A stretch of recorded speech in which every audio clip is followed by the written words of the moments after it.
Recording in progress. Good morning, everybody. Welcome to another edition of Complete Sports Media's podcast. I'm your host, Darren Campbell, and we're on the Complete Media Network. And we're excited. We have a returning guest today. A couple months ago, we welcomed in Tanner Boser, a UFC heavyweight contender, and we've got him back again. We're really excited, and we're going to have lots of fun today. Hey, Tanner, thanks so much for joining us. Hey, thanks for having me. Glad we could do this. So obviously there's something to talk about that just happened a couple of weeks ago, but there's tons and tons and tons of other things to cover. What did you think of the UFC's last event? Especially, I saw that you tweeted about the dislocated arm there. That was a pretty big talking point for a lot of guys. How did you feel that fight went down? Yeah, Paul Craig's a monster. He got that arm, and I mean, he pulled guard, kind of pulled Jamal Hill on top of him, got that arm bar, annihilated it, and then kept him in that position and started hammer fisting him and elbowing him and stuff. Yeah, vicious. Yeah, he is a monster. I've been amazed at his performances in the grappling game, and I think he's a big contender in that division. And Jamal Hill was the favorite going in. They didn't expect Craig to be able to do what he did, and it was crazy. Did the referee make a mistake there? I mean, his arm was clearly toast, but still, Hill didn't tap. So I don't think it was horrible. I saw some stuff about Hill. I've got it up on my screen here.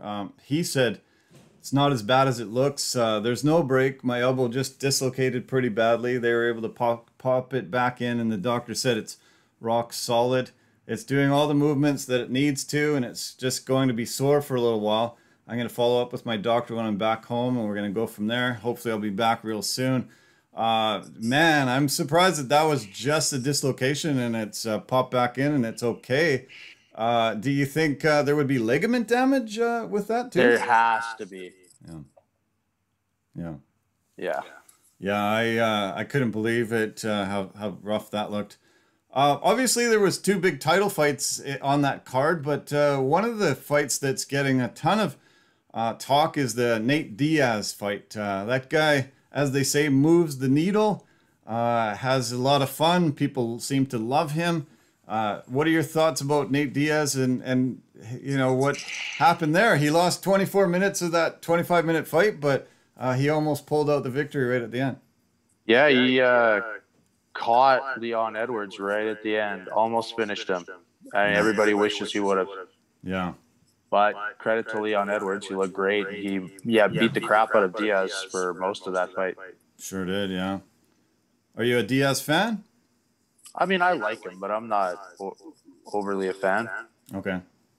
Are you a fan of certain guys in certain weight classes in the UFC right now? Is there guys that you really still love? I remember you saying Clay Guida was a guy that you really enjoyed. You like sort of these battlers, these guys that go through war. Frankie Edgar.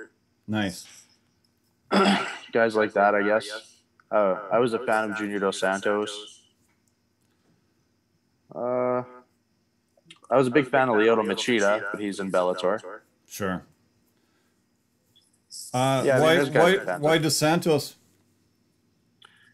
He was my favorite heavyweight growing up when he beat Cain Velasquez, like when he kind of announced himself in the UFC division by starching Purdue. Yeah. And then made his way to the title, beat Cain Velasquez, and then, of course, he lost to Cain Velasquez twice. But that was, Junior was the guy I cheered for. Nice. You guys have different styles, but great footwork. He seems to really just want to load up on that right hand, though, and try to go for the one-punch knockout. That's not really your style.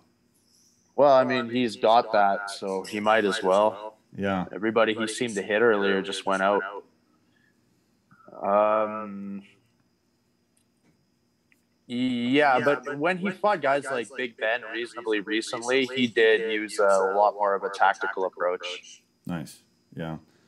I think some guys, once they do take some losses, you know, they have to decide to do a different approach. I noticed Alistair Overeem change his style near the end of his career. Did you notice that as well?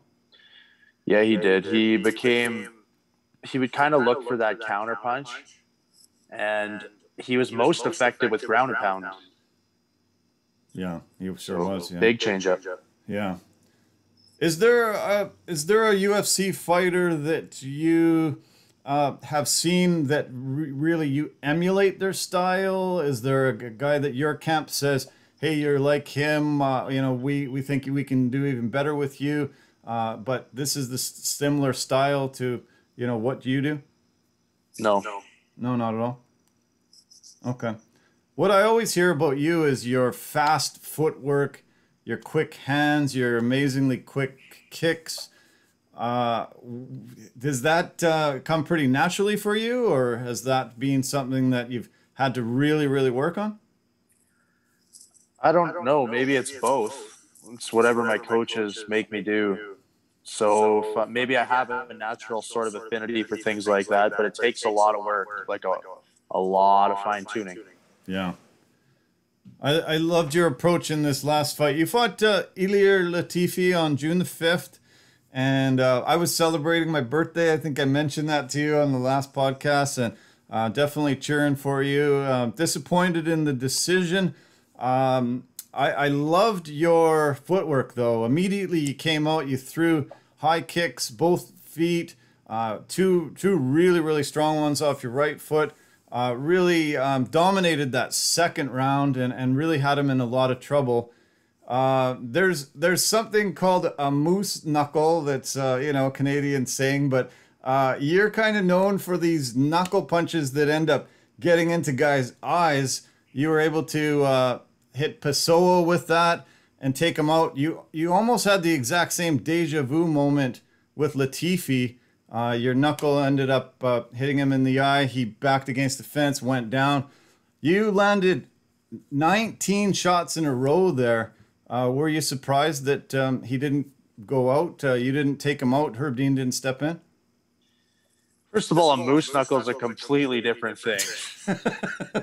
Of course. Yeah, I realize that. Yeah, I know. It's just, yeah, just the knuckle thing just made me think of other knuckle things. So. Okay. Yeah, my knuckle got in Pessoa's eye and it got in Latifi's eye. Different hand, different punch. Pessoa was an overhand left, and Latifi was kind of a short right uppercut. Yeah.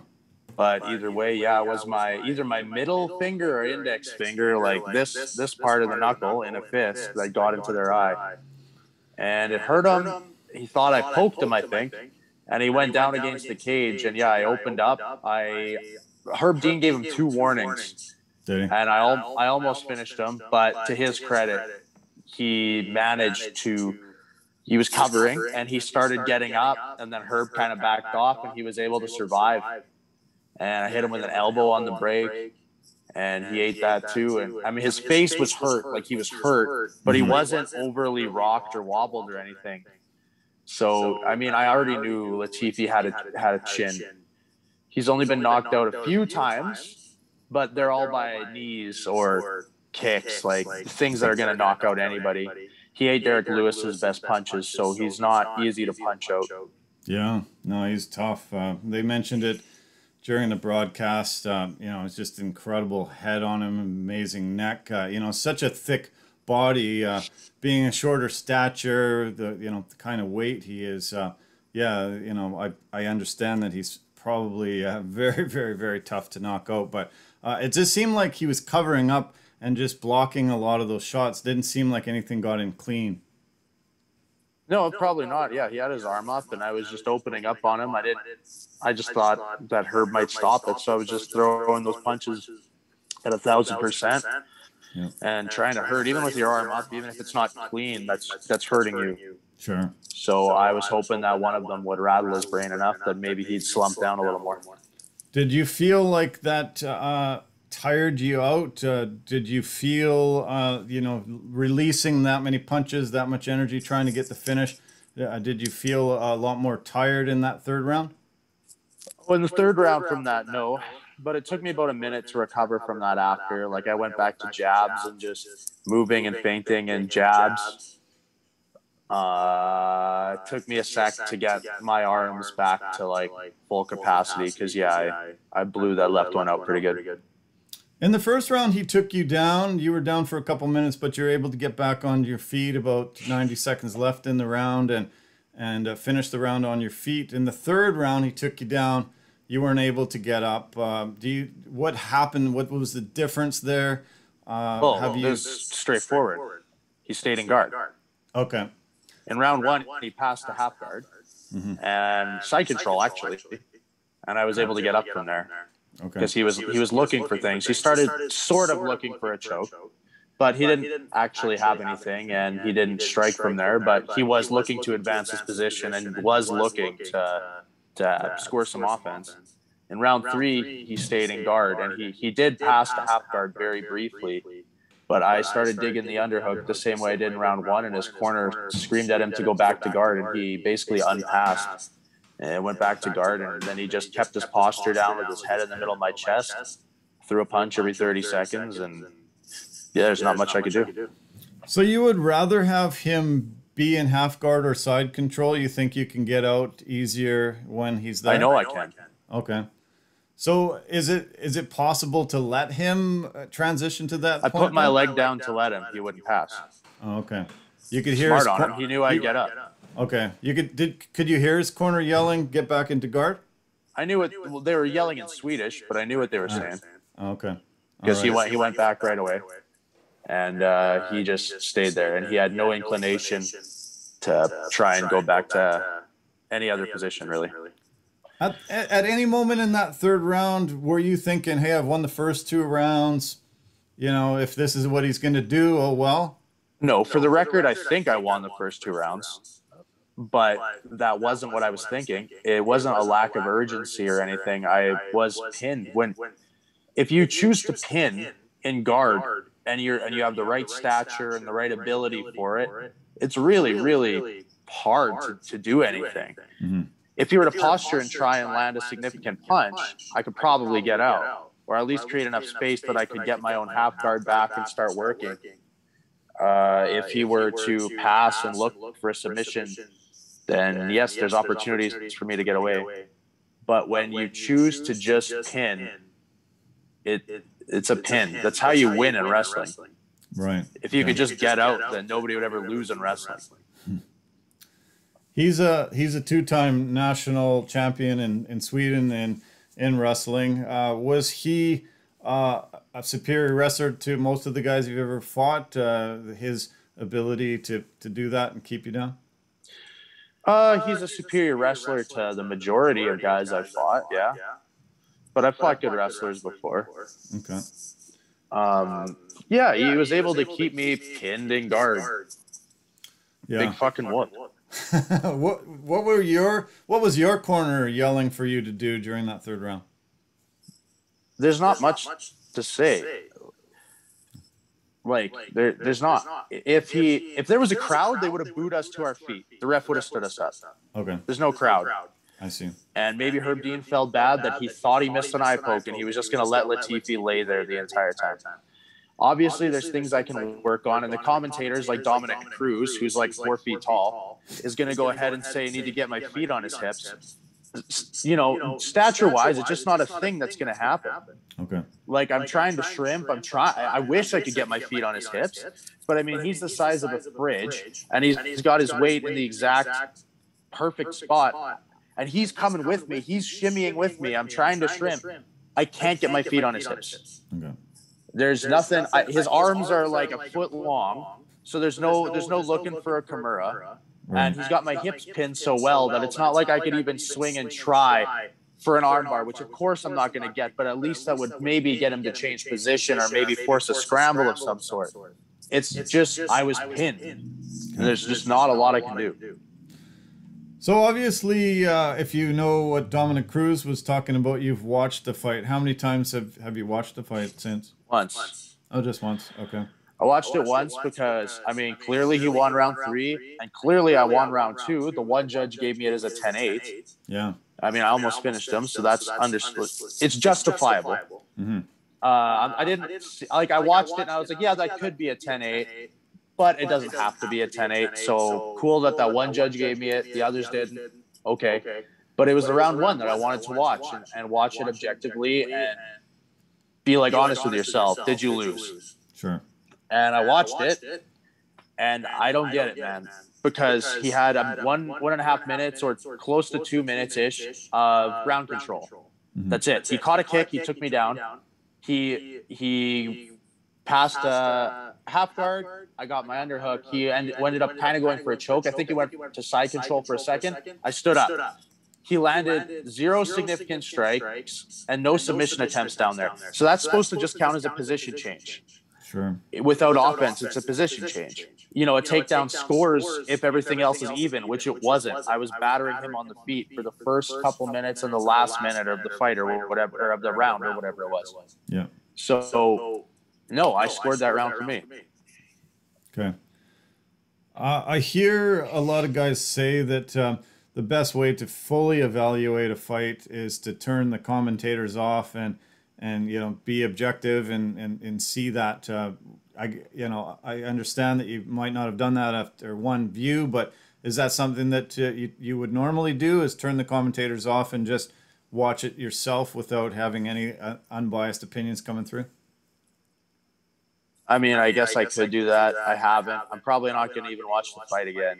Okay. And I don't care, man. I think I won that fight. I beat the shit out of him. He's not going to fight for a year.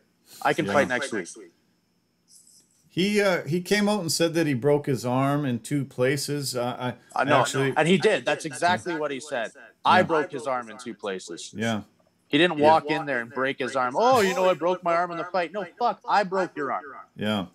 Did you notice that it was broken? Did you notice that one of the kicks that made it happen?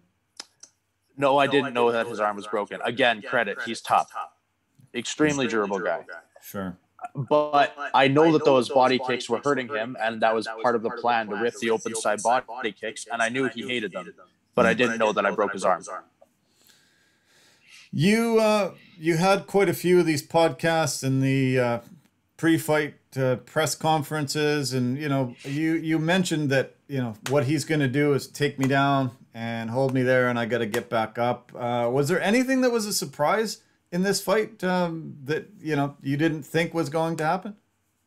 Nope. No, it was just the way it went. Okay, so you had a loss against Andre Arlovski. You said you took it really hard. It affected you for a few weeks, and it really bothered you a lot. What about this one? Is it different? A lot different? Yeah, it's different. I'm upset that I lost the fight. Mm-hmm. And I believe I won the fight. Yeah. Arlovski was close. There's an argument that I won that fight as well.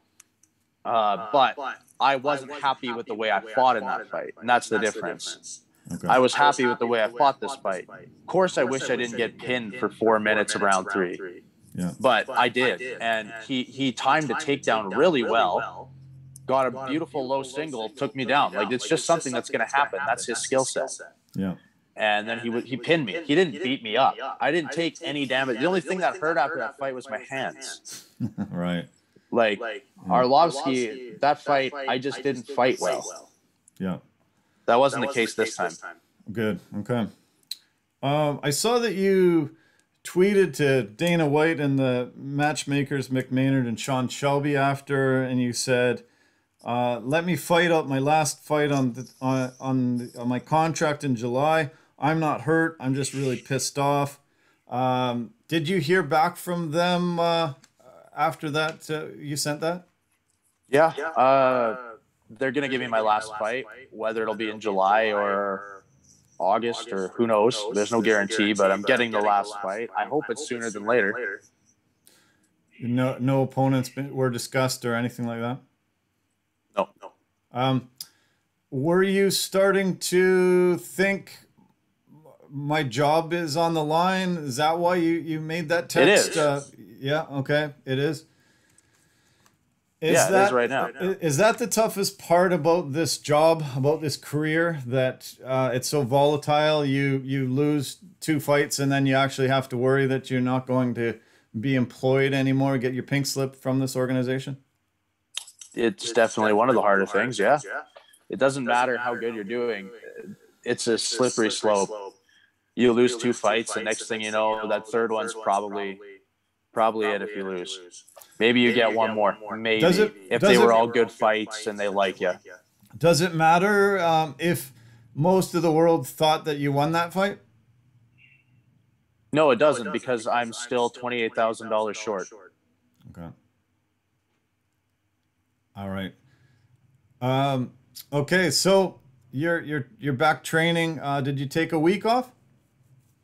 Well, yeah, and I got to take another one off because of the quarantine. Oh, okay. How does the quarantine work? I'm not sure how it's working anymore. No one really is. They bring you to a quarantine hotel when you get back into Canada. You have to stay there for up to 3 nights, or whenever your test comes back, you have to get a COVID test at the airport, and then you got to go home and quarantine for the duration of that 14 days. So, you know, if you were in the quarantine hotel for 3 days, then 11 more days at home. It's a 14-day quarantine. Okay. All right. So you're I guess Saturday would be the end of that? No, because I got back on Sunday, so either Sunday or Monday next week is when I'm free. Okay. You did a lot of things when the original COVID hit and you weren't able to go to the gym. You did a lot of things at home. Are you doing that now? Well, I always just take 1 week off. So this is the beginning of next week. Start moving around a little, but I live in a condo, and I can't go outside and do shit outside. Okay. So not really. After the fight, you also tweeted out that you were going to go and drink some Deuce vodka. I see you're wearing that hat. That's I think that's Brett Kissel's company. Is that correct? Yeah, it is. Nice. And do you know him? Are you guys friends? We both grew up in Bonnyville, so there's a connection there. I'm sure he's gonna become a buddy of mine here, but I don't know him overly well. Okay. But they're a sponsor of mine now. Oh, are they? Yeah. Terrific. Oh, that's really great. He's had phenomenal success. One of the biggest country artists to come out of Canada in many years. Yeah. He's doing great. Have you seen him live? I have a long time ago. Oh, okay. And most of the people around Bonnyville, I guess, are big fans of him coming out of there. Yeah, they should be anyways. Yeah. Speaking about music, I let you know that Showcore was releasing their new single this week. Did you get a chance to see it? I haven't looked yet. Okay. Can I play it a little bit for you? Sure. Okay. Let's take a look. Showcore's new single is out. It's called Don't Let It Bring You Down. Kind of a great song for these days and age. Here we go.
I Yeah, like so that. there's a snippet of their new song. I love it. I've been playing it tons. In case anybody didn't see Tanner and I's first podcast, we actually were connected through Showcore.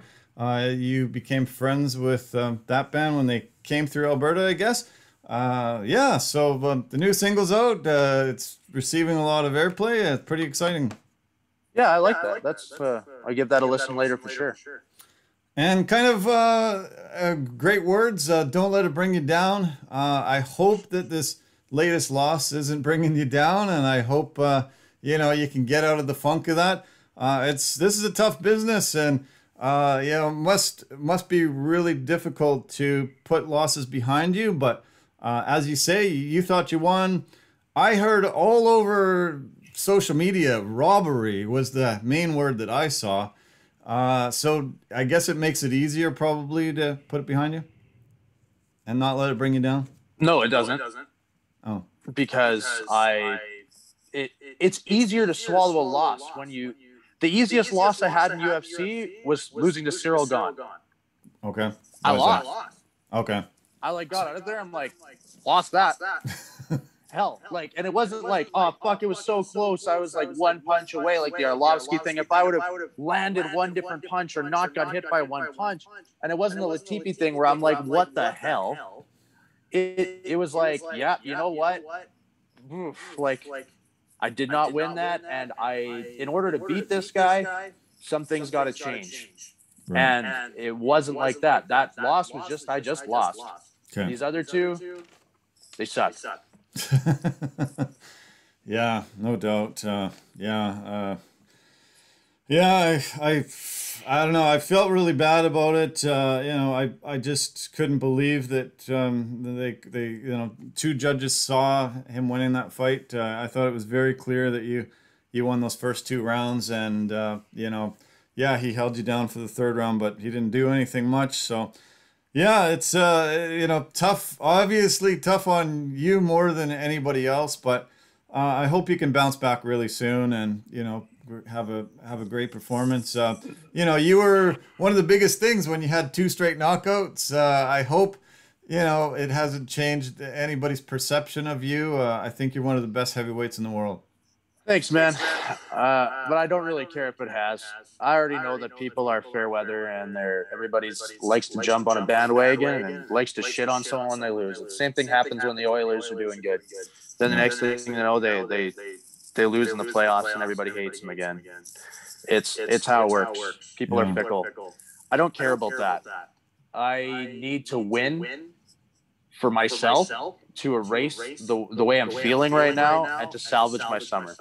So I hope I get a quick turnaround. I can go beat somebody and not hate my life for the rest of the time where it's nice outside. Yeah. You said 2020 was one of your best years of your life. Can you say 2021? I guess, without a loss, everything else in your life, is it going well? Are you liking 2021? Yeah. But I mean, the same reason that 2020 was a good year for me was just because I won fights, high profile fights. I got paid for it, and my career kind of took off for a second there. So no, that's why. It's a big part of your life. It's your income. It's your career.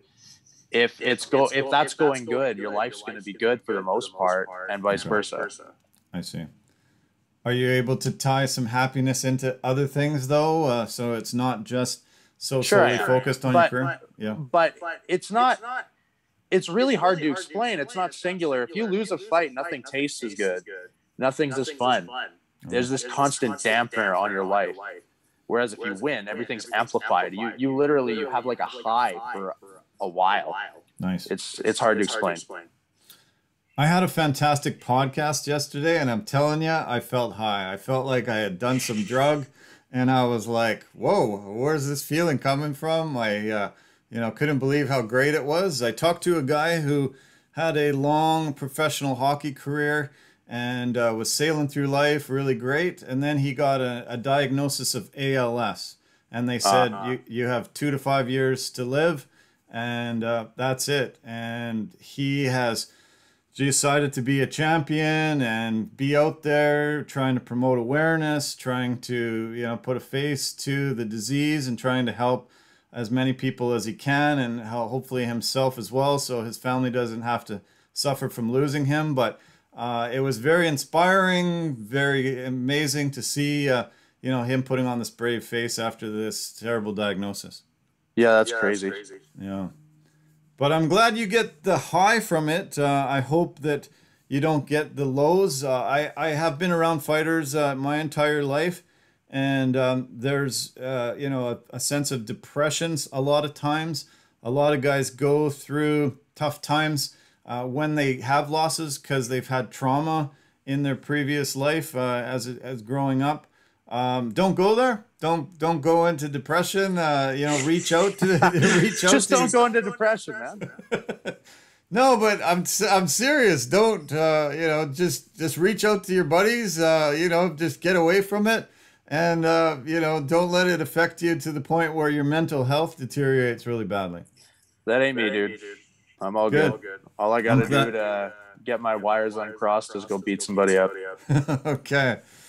I want to try to laugh right now. A friend of mine told me about a Harvard study that was done where they said that a typical baby toddler laughs about 300 times a day, and a typical adult laughs about 17 times a day. Pretty sad. I don't know why there's that disconnect from being a kid to being an adult, and suddenly we're not laughing anymore. But let's try to laugh a little bit. Do you have a funny joke that makes you laugh that you like to say? Do you have a funny joke? Do you have a funny joke you just tell yourself when you need a laugh? You go to the mirror and tell yourself the joke? No. Do you? Oh, you need one.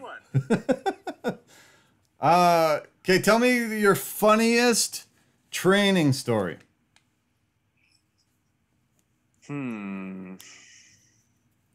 I know I gotta have a lot, but it's like one of those things where somebody puts you on the spot.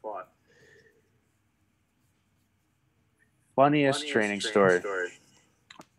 There's been a couple times, this isn't that funny, where I try and scarf hold with one of my training partners, Miles. He's a really good grappler, and he does not want to get tapped out by a scarf hold. So he escaped it twice by fish hooking me, and I had to let go because it's gonna tear my face, piece of shit. It's not that funny. I don't know. Explain a scarf hold to the uninitiated. Okay, so you're inside control, so you're laying on somebody's upper body perpendicular to them, and you would put your one arm underneath their head, control their other arm, join your hands. So basically they're like this, getting crunched in, and you can't breathe. It just compresses your diaphragm. Wow. So it is sort of a choke, but it's not a traditional blood choke. It's just that you can't breathe. And it's a catch wrestling move. It's not like a purist jiu-jitsu move. And Miles doesn't want to tap to it. So how does a guy normally get out of it without tapping or fish hooking? It's kind of one of those things, like everything, where don't get into it. There's not an escape. People who don't train, sometimes they think like, what's the escape for that? When you're in it, you're in it. If you can free your arm and get your arm from being in the scarf hold, you can roll to your belly, and then they'll be on your back. It'll still be a terrible position for you, but you can get out of the scarf hold. But you kind of have to get that. Your elbow has to be in early in the scarf hold. Your arm has to already be working out. If your arm is caught and they have it already, there's not really getting out. Okay. Apparently, fish hook. One way. That's the way, yeah.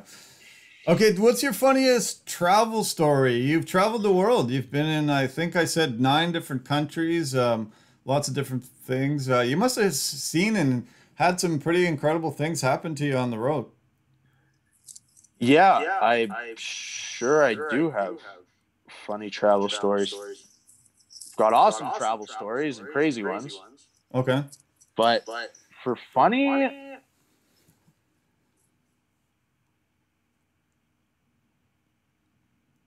Yeah, I'm drawing a blank. Do you want to tell the awesome story then that's not necessarily funny?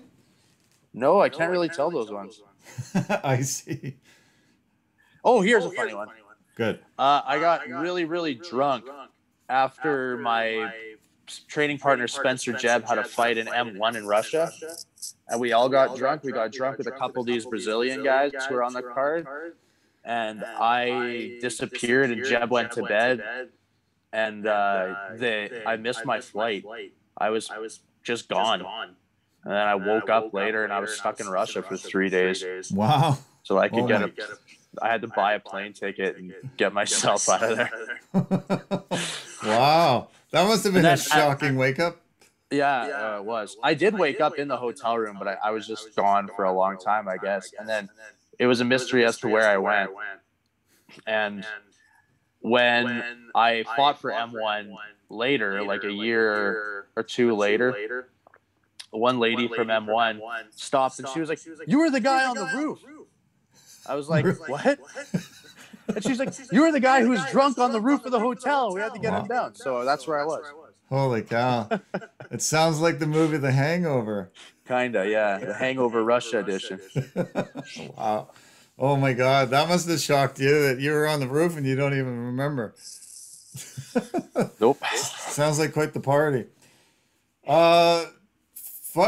Funny story that you tell at a dinner party. Do you have a go-to funny story that you know that's gonna get some laughs? Hey man, dinner parties are illegal now. True. No, I can't think of a particular go-to story. Okay. All right. Okay. Funniest movie. What's your favorite funny movie? My favorite funny movie. You know, recently I watched Role Models with my little brother and sister. I got a sister who's 21, and right away here anyway, she's 21, and a little brother who's about to be 16. So they haven't seen a lot of the old kind of movies that I watch. I didn't ever watch that many movies. All my friends always, "Oh man, you haven't seen that? You haven't seen that? You got to watch that." I never will. But Role Models was hilarious. And an underrated one that I also thought was super funny is Your Highness. Okay. Who's in that one? I don't know that one. That's Danny McBride and James Franco. Oh, funny. Those guys are great. Do you have a funny comedy TV show that you like? I'm watching Superstore right now, and I really like it. Okay. Other comedies I like, man, I love The Office. Kills me. Nice. Do you have anything else that you would recommend somebody to binge? If you haven't seen The Boys, watch The Boys. Okay. That's great. Who's the funniest guy in your gym? Sterling Machete. Okay. What's funny about him? The guy's just a yard sale. Nice. I've seen those videos with you doing the Danger Cat ones. Those are funny. Do you have a lot of laughs when you do those? It's been a long time, but yeah, I mean, hanging out with Hacksaw, you're guaranteed a few laughs, that's for sure. Okay. We'll get past our 17 laughs a day. That's for sure. Yeah. I'm glad to hear that. You're a big music fan. You said you really like folk music. Will the folk music festival happen in Alberta this summer? Nope, I don't think so. I think the Calgary Stampede is happening, apparently, but nothing else. Like, there's no other concerts or anything. For anybody that hasn't been to the Calgary Stampede, tell them why they should go. I've never been there. You haven't? Nah, it's in Calgary. And I don't know. I would go, but just haven't. Okay. Have you heard of any concerts opening up and happening in Alberta coming up? No, I haven't. Okay. Maybe there are, but I haven't heard of it. I'm not aware of any. Okay. You mentioned hockey a couple times. I understand two of your cousins are playing pro in the San Jose Sharks organization. Obviously you got a very athletic family. How proud was everybody to see those guys getting up the ranks? I understand one of them did play with the Sharks a few games this year. Yeah. It's Brinson and Steen Pashtuk. Nice. Brinson played on the Sharks for, I think, 3 games, at least 2. And Steen is on the Barracudas. He did great, though. He had a really good season. And actually, Brinson has a contract where he could play for both. So when he wasn't playing for the Sharks, he was playing for the Barracuda. Nice. And they both had great seasons. Brinson got Rookie of the Year on the Barracudas. Wow. And everybody was definitely proud of him. I mean, they grinded. They didn't make the draft when they were really young or anything. They went to school at Arizona State and played hockey there for the Sun Devils. And they grinded. They worked hard. And they got a call up eventually. And like, how old are they?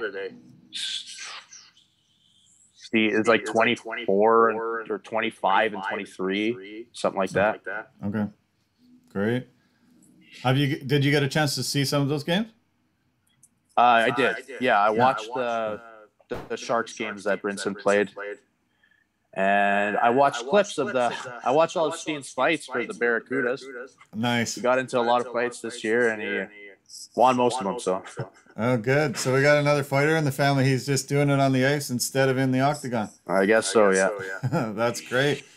Have they been able to come and see some of your fights live? I understand one of them was supposed to come but got COVID and wasn't able to. Yeah, he was going to come last year in Vegas when I fought Linz, but he got COVID. They got it at some big party. So, no, they haven't come to any of my fights because all of those fights have been kind of closed off. But maybe next time there's a crowd or vice versa, if we're allowed to the States without a stupid quarantine, I'd go watch one of their games next year or something. You weighed in at 242 this last fight, put on a few pounds from the fight before. You said you felt like you were maybe a little too light. Was that a good weight for you? Yeah, it felt great. Are you in the best shape of your life as you're getting older, as you're going on? I was. I mean, this last week I ate cheeseburgers and ice cream predominantly. But yeah, I thought you told me that you weren't bad with that. You didn't cheat. You didn't get yourself into any trouble nutrition wise. No, for a week. I'm I'm pretty fat for a week. Okay. But it'll come off in like 2 days. Is being a UFC mixed martial arts fighter the best job in the world? No. Okay. Why not? It's stupid as fuck. Is it? You lose 2 or 3 fights and your job's on the line. Yeah. The security is completely absent. Okay. There's no union. Right. And yeah, you're not guaranteed anything, man. No, it's not the best job in the world. It's far from it. How come I hear a lot of guys say that? How come I hear a lot of guys say that? Because it's true. Because what's true? What's good about it? We're all no. A lot of guys say that it's the best job in the world. They wouldn't want to do anything else. They're liars. Are they? Yeah. Okay. Are there probably are any UFC guys? Yeah, tons. I hear that all the time. And it makes me think maybe it is. Maybe it's the greatest job in the world. Maybe it is for them. Hey, I'm happy with it. I wouldn't change anything. I love what I'm doing. Yeah. And I wouldn't change my life. I love this. But it's not the greatest job in the world. Objectively, it's fucking retarded. Okay. And just because you're job security, is that why you're saying this? Job security, and you're just destroying your body all the time. Okay. I see. But you're getting into the best shape, and then you're destroying it. You're getting into the best shape, and then yes, but you're destroying. I don't mean. I think it would be. I think people should all push themselves physically. Okay. I think that's important to be a good person. Honestly, you don't know yourself if you don't push yourself physically. Who said it? Was it Aristotle or Socrates or some Greek philosopher who said, it's a shame for any man to not, well, how does he word it? To not, I'm hearing my echo in the headphones and I can't think of the quote. I think it's something about not do what you're passionate about in life type of a thing, right? No, it was straight up about being physical. Oh, okay. Yeah, said like it's a shame for any man to not know the strength that their body is capable of, or something like that. I see. But no, I'm talking about, you know, things break, your knees get destroyed, your elbows get destroyed. You know, I'm lucky. I've only been knocked out once, and it was years and years ago.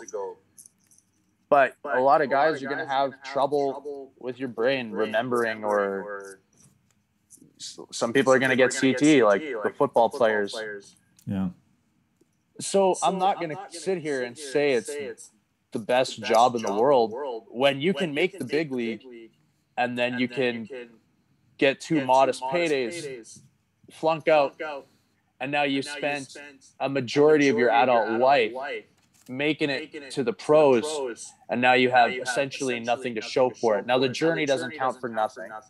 Good for you. You did this. You know, you have something inside of you that's maybe worth more than having physical possessions. But at the end of the day, it certainly is nice to have an income and be able to provide for a family and things like that.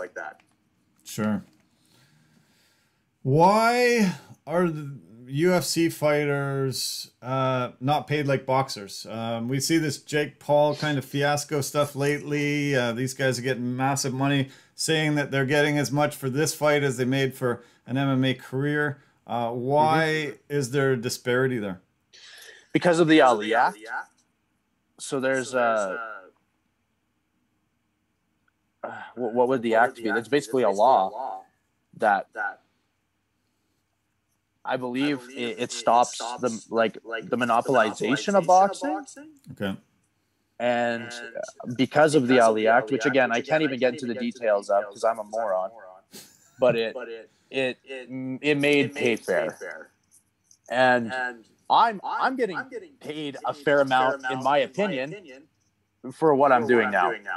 My first couple fights, yeah, it sucks. But I've made it to a point where I am being paid what I deem fair. Okay. I'm not worth millions of dollars. Simple. Okay. But now I'm getting paid a sum that I believe is fair, and I'm happy with it. But it took me a while to get there. Sure. When I knocked out Felipe Lins, and I didn't get awarded performance of the night because some little girl got an armbar and Ronda Rousey tweeted about it, even though I fucking absolutely killed the dude, and my knockout's been on every highlight reel possible since. Yeah. Didn't get performance of the night. I made my 12 and 12, 24 grand.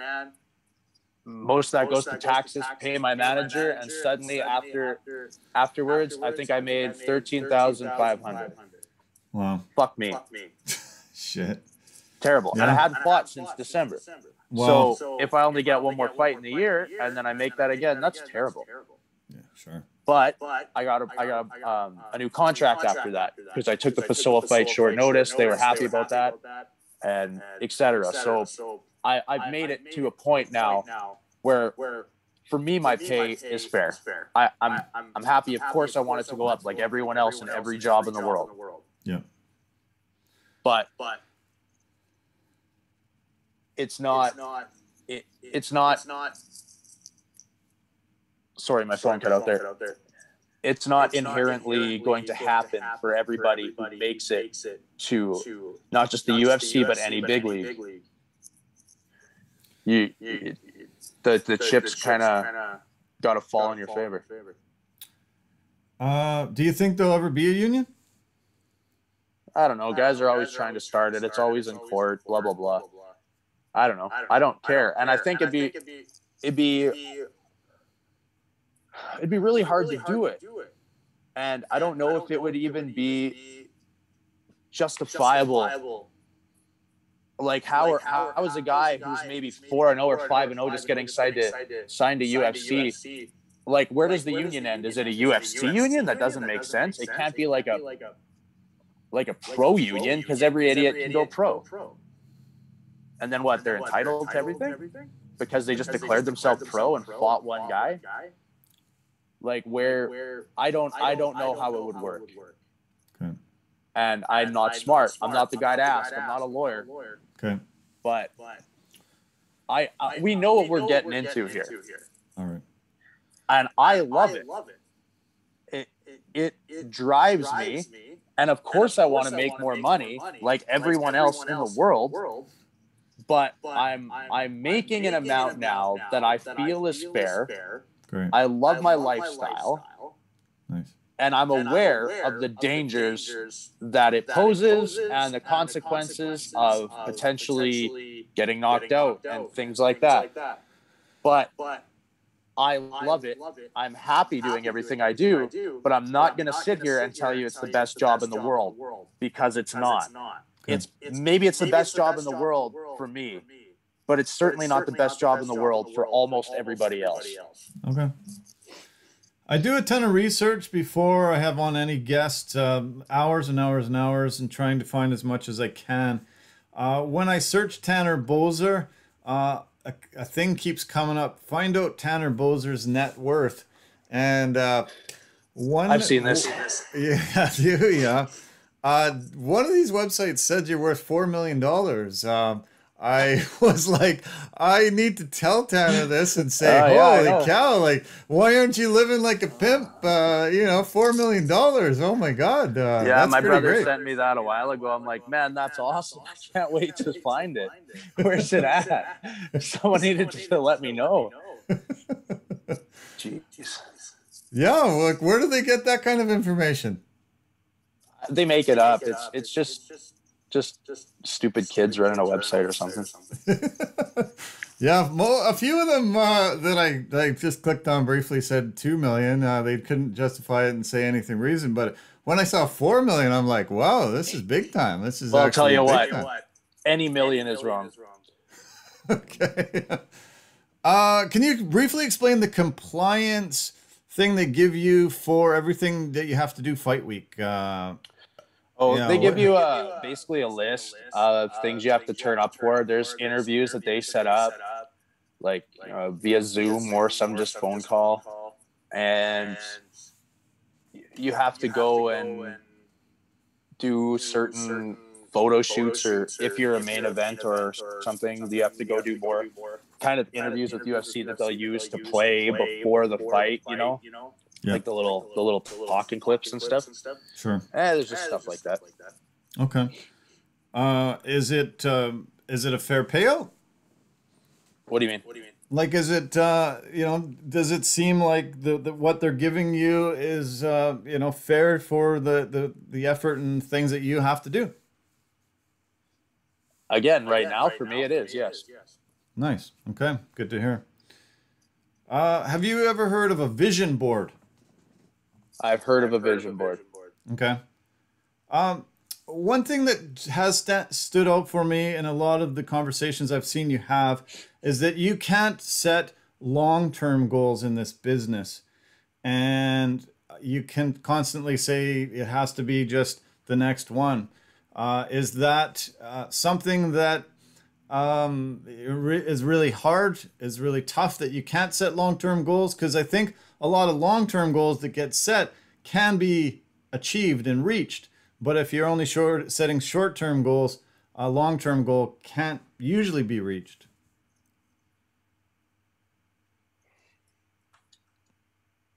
I think that I've done a pretty good job with setting very small short-term goals. Okay. And you just win one pro fight, beat a pro fighter who has a win, beat a guy who's top 10 in Canada, beat a UFC vet, be top 5 in Canada, be number 1 in Canada, fight overseas, be top 100 in the world, be top 50 in the world, be top 25 in the world, make UFC. Awesome. Those were all goals that you set? Yeah, at different times. Oh, that's phenomenal. It's always close. If you wake up one morning and you haven't even started training and you're like, I get messages from kids all the time. You know what? Maybe I'm an asshole. I ignore most of them.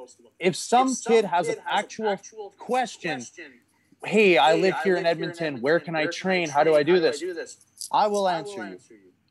If you're going to wake up and you're some stupid kid and you're like, I'm going to be UFC champ one day, bro. No, you're fucking not. Go train. Yeah. Don't tell me. Don't tell anybody. Wake up and work hard. I don't need a vision board. I'm not a guy like that. Okay. I don't need to see inspirational posters everywhere I look and listen to Tony Robbins. I wake up and I work hard. That's it. Nice. And I guess living in a town like Bonnyville, growing up, having your parents work hard, probably instilled a lot of that in you. Maybe a lot of these kids, don't have, role models to, visualize and see and get that work ethic. I did. My parents worked hard, of course, but I had to grow this work ethic. I wasn't born with it.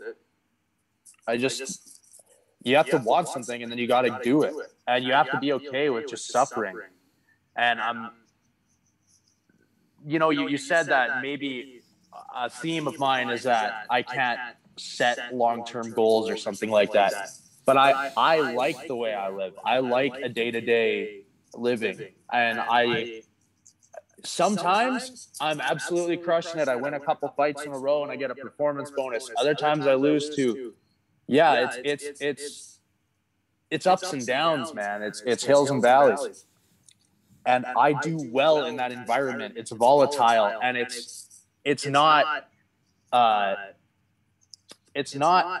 common route that people should try and take. That's why I'm saying it's not like the world's best career. It's dumb, but it's good for me, and I like it, and I thrive this way. I don't need a long-term goal. Like what could a long-term goal be? Are you saying like UFC champion? I hate those messages. You're gonna be champ one day, bro. Yeah. Right. Yeah.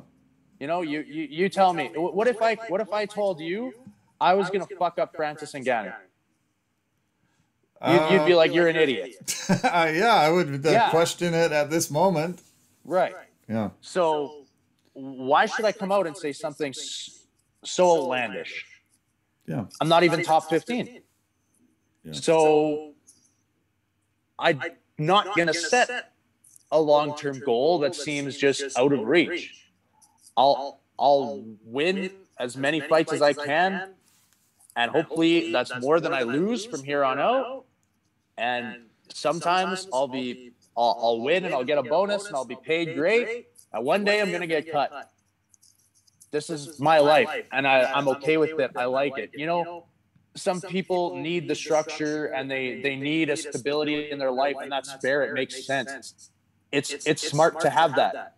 But that's not what I do. I've done this for a decade. I've lived like this. Okay. I drink my water when it rains, man. I just felt like you were saying that it was tough that you couldn't set any long-term goals. It seemed like every time that you answered that question, or you said that as an answer, it seemed like it was something that bothered you, that concerned you, that you can't. But that's how I live, and I like it. Okay. I don't want to be comfortable all the time. Even when I do, I don't. I'm wrong. Okay. The fight game is obviously very physical, but how much of it is mental too? A lot. Yeah. If you can't show up to the gym and put yourself through misery, then you're going to lose physically. Yeah. So you just that constant need to go to the gym, train, keep getting better, keep working on stuff. That's the mental aspect of it. That's a big part of the mental aspect. Okay. The other parts of the mental aspect is fight week. Fight week's a whole hell on its own. If you're mentally weak, you're going to be like Tom Breeze and drop out of your fight for no reason and get cut by UFC. He didn't have a reason? He had diarrhea. Oh, geez. Wow. I seen him cutting laps around the building all day, just stressing in the Vegas heat. He gave him that self-diarrhea. Oh, bizarre. Okay. You said something very, very cool and very interesting, and I hope we can have the same type of thing come out of this. But one thing that you said was you listen to your walkout song, you kind of just blank out, you go in there and you do your job. You also don't have a memory that's exactly the way it is in a fight. You have a memory that's bits and pieces. And you said that that's a brain's way of dealing with the situation that you're in. It doesn't, it's not taking in memories because it's trying to get your reflexes sharp. It's trying to do a lot of other things to keep yourself from getting killed. Can you explain that better than I've just tried to? Yeah, I have memories in the fight. Of course, I remember basically all of the fight, not all of it. I have to watch and be like, oh, I did that. But I don't remember every round in sequence. I couldn't tell you always what order things happened in. Okay. And like you remember certain things. Of course, I remember hurting his eye and trying to finish him. But I couldn't remember if that was right at the end of the round or in the middle of the round. I knew it wasn't right at the start. But you see, there's things that happen and you remember, but they're not necessarily in the correct order. And I think that's because, yeah, your body is in, you know, it's in fight or flight, and you're in fight, and it's there trying to survive, and it's using all of its power to give you reflexes and make the right choices in the moment, because preserving memories of it isn't as important as surviving the situation, is what I believe. Nice. Nice. And when did you realize that? I don't know when. I think I've thought that for years, and maybe it's not true. Maybe some scientist is going to talk to you and be like, no, that's not what's happening. Tanner's a moron. No, I agree. And you mentioned you had no memory of that night that you went out and got drunk and ended up on the roof. Well, that's because I was drunk. Yeah, but I think that's our brain doing a similar thing. It's like that's the poison. That's the poison. Your brain can't store memories. It's like, I don't know, this is traumatic. I don't know if I want to remember this stuff. I think we're going to just do that fight or flight type of automaton to this guy, and we're going to just get him in bed and let him sleep it off. Maybe you're onto something. Your walkout song was different. Seems to be different every time. Why did you choose this one, and what was it? Yeah, my walkout song I come up with shortly before the fight, usually like, you know, weeks or even sometimes a month or two, but sometimes it's closer. And it's something that pertains lyrically to me about that fight. Maybe it's not straightforward, or sometimes it is. And it's something that, yeah, I relate to in this specific instance, time in my life, or a particular fight, etc. And what was this song? This song was by Gogol Bordello, and it was... Oh, I do always forget the name. Can't remember the name. Okay. But why did you think this was the appropriate song for this particular fight? I never go into that. Oh, okay. It was just, it's a personal thing. Yeah. Okay. I understand you're a singer, and I want to play you singing a song. Last One Goes to the Hope. That's the song. Last one? Last One Goes to the Hope. Oh, okay. All by right. Gogol Bordello. So if you want to listen to that and try and figure it out, you'd be my guest. I'm gonna post it. Check it out. Let's play this. You singing. Oh, no. Oh, get out of here, man. Fuck off. Come on, this is great. Lick a bee. You prick.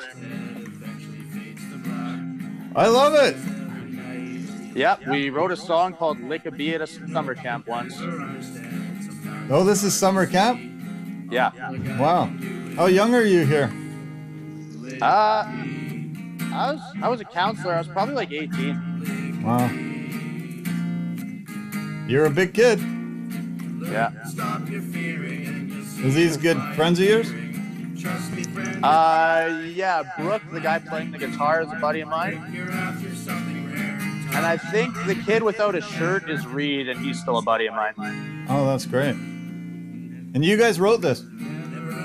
It's just a song about licking bees. Yes, we wrote it. We made just stop this, and I'll fill you in. Okay. There we go. We made a game about the bees were really bad this year. They were a lot, and during when meals, the bees would be all over because of the juice or whatever. So kids were scared of them. So we'd be like, you don't have to be scared of a bee, just lick them. And for some reason, we started licking bees, and then we made a contest about it. So licking a bee was 1 point, putting it in your mouth was 2, and swallowing a live bee was 3 points. Not a smart game. Jeez. Yikes. I got third. You got third. You weren't willing to swallow too many, I guess. No, I swallowed a few. You had to smack them in your juice so they're swimming around, and then do a shot of them, basically. Oh, my God. Crazy camp game. What were the ages of the kids that you were a counselor to? That one, I think, was 12 to 15. Okay, wow. A lot of fun? Good times? Good memories? It was. Yeah. Well, I found it. I enjoyed playing it. Yeah, well, maybe you've got a second career as a songwriter, a singer. You never know. You never know. Hey, man, I want you to mention your sponsors before we go. Tell me why they're your sponsors and who are they? Yeah, well, first off, I got Deuce Vodka. Great partnership so far. Having a blast. I also have PPS, that's Paul Pedal Services. I have Premier Built Garages, and I have Mealcraft. Okay. All great sponsors of mine. Nice. Have they been with you for a while? Yeah. Oh, that's great. Good. Yeah. Deuce Vodka is newer, and the other three have been with me for years, and I really appreciate them. Thank goodness. Okay, so I can't wait to find out when your next fight is. I hope you get your wish that it's in July. Quick turnaround. You're not hurting. You're back to the gym next week, and yeah, we're fans. We're going to see you on your road here. Let's get a victory. Keep it rolling here. This has been fantastic, man. A lot more fun this time. Last time I didn't think we had as much fun. So I hope you had fun today. I really appreciate your time as always. And yeah, let's keep in touch. Good luck on your next fight. Hopefully it's this summer really soon. Yeah, thanks, man. I appreciate it. Okay. Take care of yourself. And right. Yeah, we'll talk soon. Cheers. Yep. Later. Okay. Later. Thanks. Thank you so much, Tanner. That was a lot of fun. I hope all our viewers and listeners had a really enjoyable time. We love doing that. Hopefully we can bring you a lot more. And yeah, he was fantastic. Yeah, it's really great to get him to come in and break down his life, his fights, all the things that he does. And yeah, I guess I have to apologize. Maybe I shouldn't have put Lick a Bee up there, but that's the way we kind of ended it. But anyway, thank you to all of our partners and sponsors. I want to thank Anchor FM, Forever Living, Pampas Impossibilities, and Verbero. You guys are great. Appreciate all the support as always, and take care of yourself. Thank you. And we've got some more podcasts that you can watch and listen to later on this week. I look forward to talking to you guys soon. Take care. Bye for now.